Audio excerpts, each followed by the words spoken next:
Now, as Russian missiles continue to slam into Ukraine, Kyiv has closed down its airspace for commercial flights. The Indian government is making alternate arrangements to airlift stranded nationals out of the conflict zone. This after a special Air India flight returned mid-air as the Ukrainian airspace was shut down. New Delhi's mission in Kyiv has reached out to Indian nationals and assured them that the embassy remains open. In view of this crisis, New Delhi has expanded its own control room and is now operating round the clock. There are nearly 20,000 Indian citizens studying in Ukraine, mostly in medicine. In its latest advisory, New Delhi urged Indian nationals in Ukraine to stay in bomb shelters. This as Kyiv warned of a second round of Moscow-ordered airstrikes. New Delhi has urged Indians stuck in Ukraine to stay calm and has assured them that they are working towards their safe return. In a letter to Indian nationals stuck in Ukraine, New Delhi's ambassador to Kyiv, Partha Satpathy, urged the citizens to stay indoors. Amid a rising security threat in East Europe, ambassadors of the G7 nations and Kyiv held a solidarity meet in New Delhi to express their solidarity to the people of Ukraine and to exchange information on Russia's quote-unquote unjustifiable military aggression.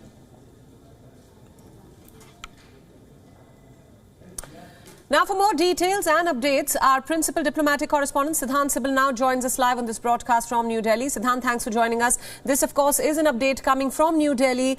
India's embassy in Ukraine has now clearly advised and asked the Indians stuck in Ukraine to head to bomb shelters in Kyiv. Tell us more about this latest advisory.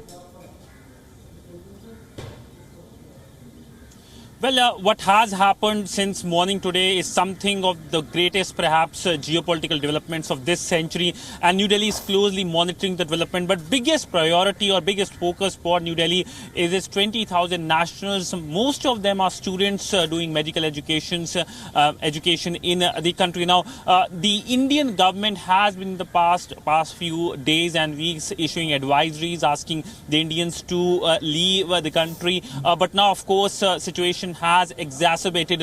There are a lot of Indians stuck in the country, and for that, number of things have been announced and being taken care of. First, an alternate route is being looked, given the fact that the airspace is closed. Secondly, the Indian mission in the country has been issuing advisories, detailed advisories with numbers and email IDs and asking the Indian nationals and students to stay calm and use the bomb shelters as well. Now, this is significant and highlights how the situation has deteriorated not only in Ukraine but also in the national capital, Kyiv. Now, the Indian government has also sent number of its diplomats. This has been already happening in past few days. Right. These diplomats speak Russian. Now, that purpose is to increase the communication. So these are the steps, but we can expect more steps to be announced by the Indian government.